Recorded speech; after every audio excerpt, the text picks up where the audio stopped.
Alright guys, welcome to another episode of Analyzing Chess Games. I ask that you guys submit games that you think are interesting to me, and I will analyze them for you, because I actually have a little bit of difficulty just picking out games that I think are going to be interesting. I actually was looking at one a minute ago that was ended with like 4 queens and was 74 moves. It was probably going to be way too long and one-sided. So, I think I found a game that might be interesting. Let's hope for the best. And Sassy Waters, if you're watching, hi from the Great White North. And if you guys don't know who that is, she's a chess streamer from Down Under. And yeah, she's got good content. You should go check her out. And let's go. Cha. Okay, good. You can see everything. Fantastic. So we have an E4 game. Aren't they all E4s? So for those of you who don't know, this is around a 12 to 1300 level game. E4, E5, standard opening. Okay. So we have that first push. Yeah. Okay, defending rather than capturing, because otherwise the queen would go out. So might be better off in a position like this as black to do this, and then once recaptures, the knight can come in. The queen has to move somewhere, right? If it stays out, it's just going to become a target for you to get more development in. So, I don't know. You move here, you can do this, right? Like, you do most things. You can basically just get other moves out. So, oftentimes white tries to keep the queen out, while realistically they'd be best pulling it back in. Or sometimes taking it out to the side and treating it like a reverse Scandinavian. But something that you should know some theory in if you're going to get into it. Anyway, that's not what we have. We have a Scotch. I actually personally really enjoy the Scotch. It's a really, really interesting opening. Ooh, not even accepted here. So that is not necessarily a great move by black, because you're hampering the development of this knight. That knight has nowhere to go now. I mean, yes, you're defending this pawn, but you assume they capture. I mean, if I was white, I'd just push that. That white is gone. That knight is gone. This knight has nowhere to go. You've got not a lot of options. So, yeah, push it. Treat it like kind of like a mirror of an advanced French. You're gonna have a bit of difficulty finding a nice square for your light squared bishop, but I think you can work through that pretty easily. Okay. Yeah. Okay. So generally, bishops are worth more than knights, so not necessarily an advantageous trade. The reason being, first of all, you're giving up your light squared bishop, so all of your light squares will become weak. When they recapture, whichever way they do, they're going to gain control of this square. You're no longer going to have that push anymore, and that means that this is always going to be weak.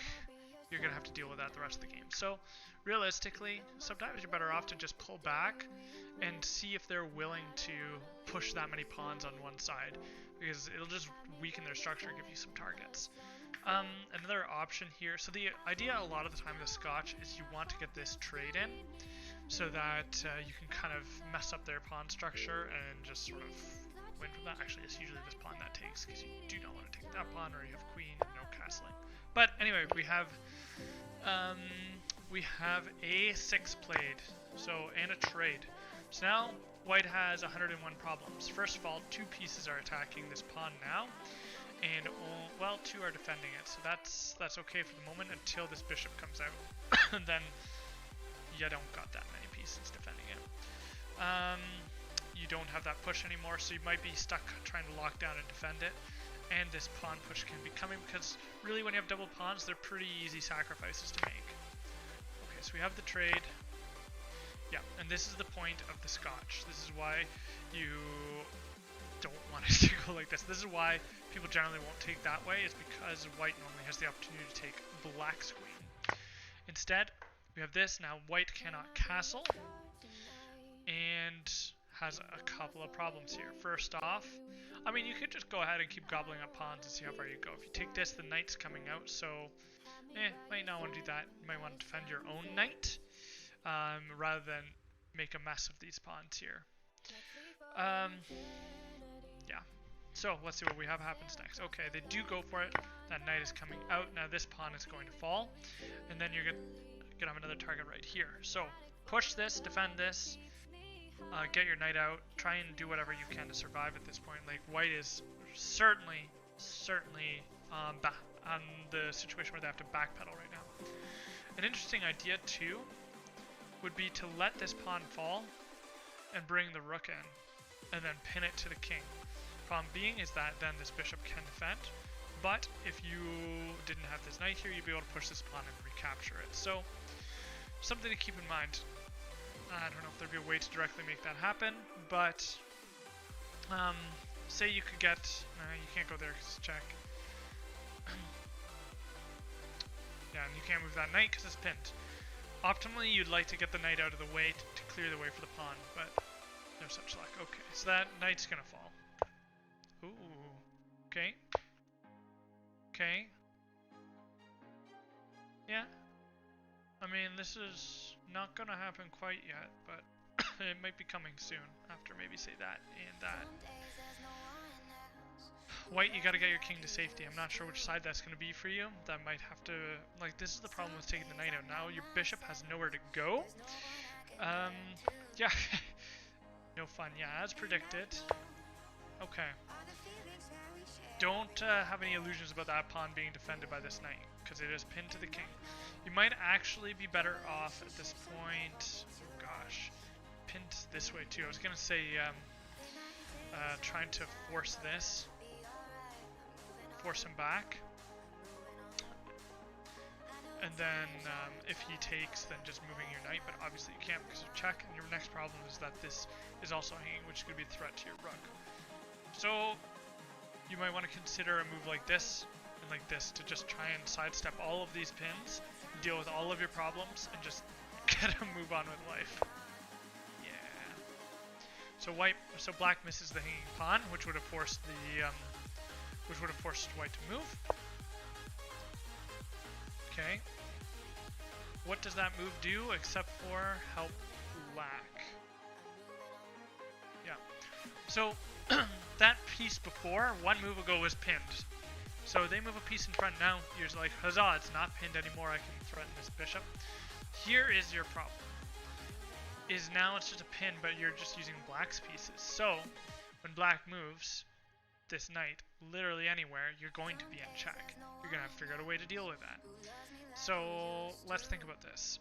If I were black, I'd be looking at pieces that I can take, because essentially this knight can move for free now. Unfortunately for black, there's no pieces in there in its capture radius. So I would be looking at a move like this probably. Yeah, I like that move. Because it would be a check, double check, so the king would be forced to move, probably to here. Actually, definitely there, that's the only move.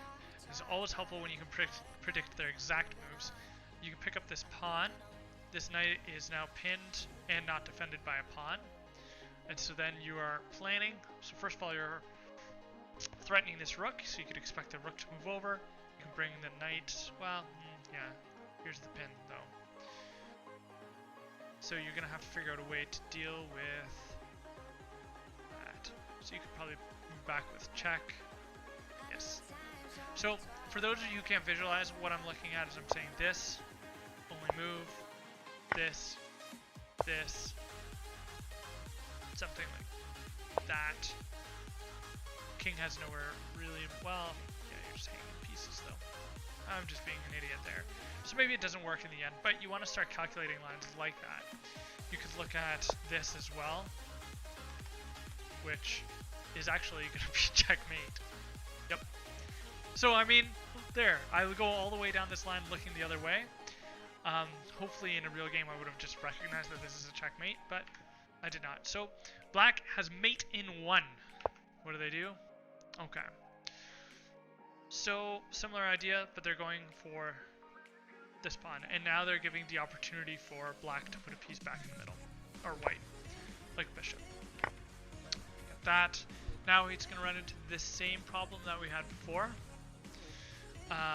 which is that when white moves the rook, they're going to get a piece back almost definitely.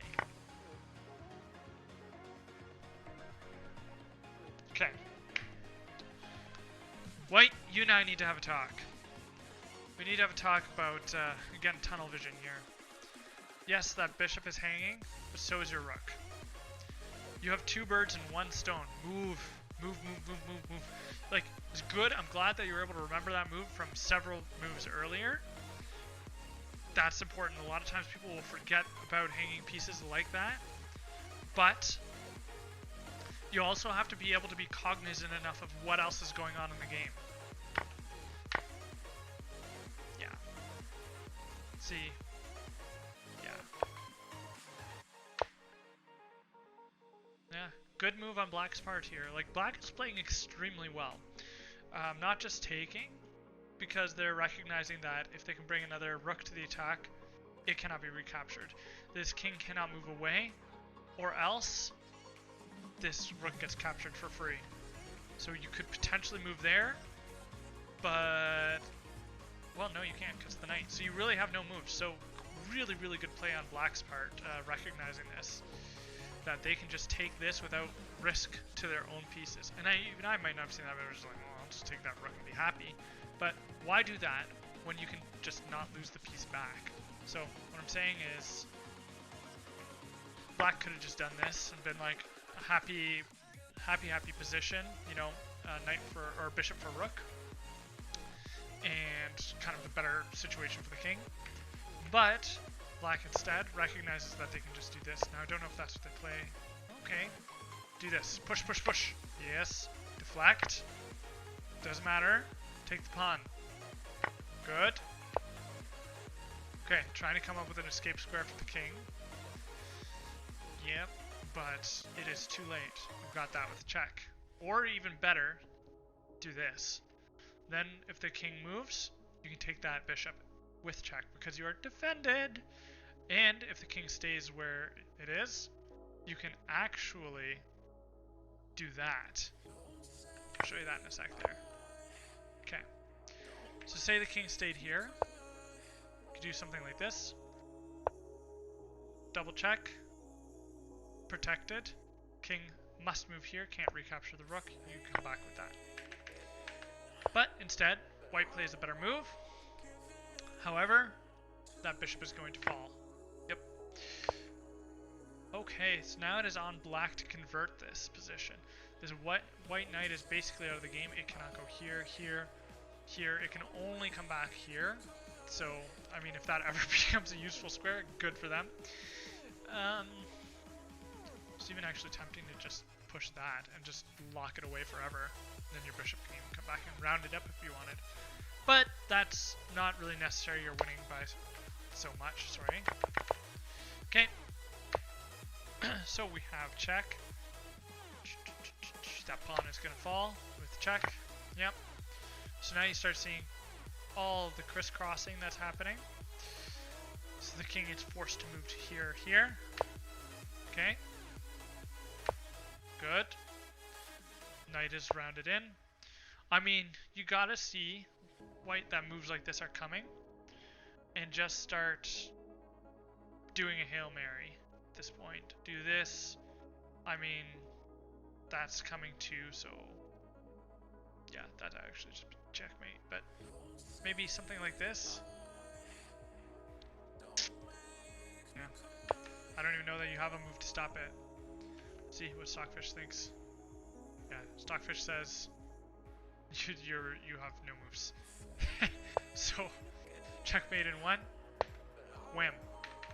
Which is a really beautiful checkmate. Bishop checkmates. Pawns prevent movement this way. Rooks prevent movement on the crisscross. Great, great game. Especially Black played phenomenally well. White didn't necessarily do too poorly. I think they got a little bit of tunnel vision once that bishop came out. They're like, I'm gonna get it. Forgot that about the pin here. This is the one instructive moment for Black, that you just have checkmate. Like this, checkmate. But not the worst. Recognizing that you can move this for free because of the pin. Then going for this. White, you could have equalized the game here. Like let's say we move this. What does Stockfish say about this position? Oh yeah, not equal. Wait, how is the material count? Oh yeah, because of this. -13. overall, very interesting game. Very cool checkmate. Keep an eye out. When you find a good move, look for a better one. Anyway, have a great night, guys. I hope you guys learned something from this. Again, please subscribe. Please send me your games for me to analyze. I'll try and pick them apart for you. And yeah, I'll see you guys next time.